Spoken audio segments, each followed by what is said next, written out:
पहलगाम आतंकी हमले में 26 लोगों की मौत हो गई थी, जिसके बाद से पूरे देश के लोग न्याय की मांग कर रहे हैं। वहीं हाल ही में पहलगाम से वापस लौटे अरविंद अग्रवाल और उनकी पत्नी पूजा अग्रवाल ने हमले वाले दिन की आपबीती बताई है। सुनिए उन्होंने क्या कहा। पहलगाम जो एक्सीडेंट हुआ था, आतंकी हमला हुआ था, वहाँ पर आप फंसे हुए थे, कैसा था, क्या मंजर था?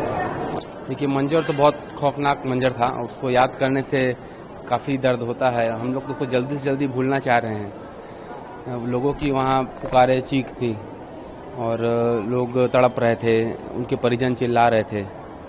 बहुत खौफनाक मंजर था वहाँ का। क्या क्या चीज़ टाइप का वहाँ पे देखने को मिला था आपको? जैसे जहाँ आतंकी हमला हुआ था, क्या फायरिंग किस टाइप का था वहाँ पे? वहाँ कि पहले तो हमने किसी फायरिंग को या ऐसा कोई एक्टिविटी को हम नोटिस कर पहले कभी नहीं सुना था ऐसा। जब फायरिंग हो रही थी तो हमको लगा जैसे पटाखे फूटते हैं वैसी आवाज़ आ रही थी, लेकिन मेरी वाइफ को पता ये जज कर गई कि गोलियां चल रही हैं। और जब मुझे लोग गिरते हुए दिखे तब मुझे पता चला कि एक्चुअल में हमला हुआ है। जब तक मैं इसको देखता, ये मेरी बेटी थोड़ी दूर में थी, वहाँ तक ये जा चुकी थी और मैं इनसे काफ़ी दूरी पे हो चुका था उस समय तक। और मैं इनके पास जाता जब तक मेरे फ्रेंड लोगों ने मुझे पीछे खींच लिया और ये ग्राउंड जीरो पे एकदम बीचों बीच वहाँ पहुँच गई और उनके बीच पहुँच गई है। और वहाँ पे किस टाइप का वहाँ पे देखना, वहाँ पे सुनने में आ रहा है कि वहाँ के जो ग्रामीण है, वहाँ पे जो लोकल है, वो आप लोगों को बचाया है? हाँ, वहाँ हमारे एक मित्र हैं नजाकत भाई करके, उन्होंने हमें सेव किया वहाँ से। आप भी अपने हस्बैंड के साथ वहाँ पहलगाम में गए हुए थे, किस टाइप का देखने को मिला आपको?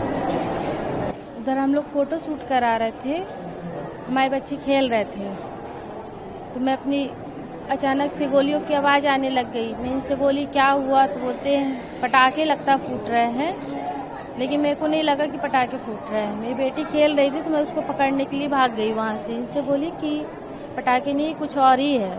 उसको लेने में गई, जैसे उसको पकड़ी मैं, उधर सब लोग बोले लेट जाओ इधर, तो लेट गए। मेरी बेटी भी लेटी हुई थी, नजाकत भैया के साथ थी वो, उन्होंने उसको पकड़ा था। उसी टाइम पे उन्होंने एक शूट कर दिया, एक लड़के को। मेरी बेटी के ऊपर पूरा खून आ गया। जब खून आया मेरे को लगा इसको गोली लग गई है। तो मैं उससे बोली बेटा क्या हुआ, तो बोलती है मम्मा मेरे ब्लड लग गया है। मैं बोली बेटा कुछ नहीं हुआ, तेरे को दर्द हो रहा? बोली नहीं हो रहा है मम्मा। तो उसके बाद हम लोग लेटे थे। वहाँ पे आप भी गए थे, आपको भी चोट लगी है क्या? हाँ, मेरे को भी चोट इसके लगी। स्पाइन में क्रैक आया है और इसके शोल्डर पे क्रैक है। तो वहाँ पे क्या इलाज की सुविधा नहीं हो पाई थी? तो वहाँ एक्चुअली बहुत पैनिक माहौल था और भी लोगों को और भी ज़्यादा गंभीर चोटें आई थी।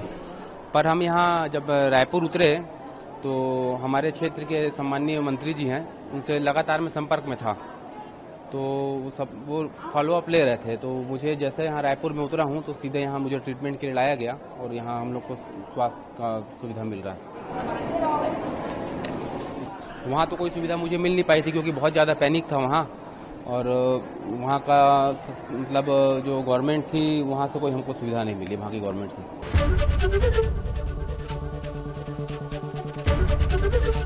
एबीपी गंगा, खबर आपकी, जुबान आपकी।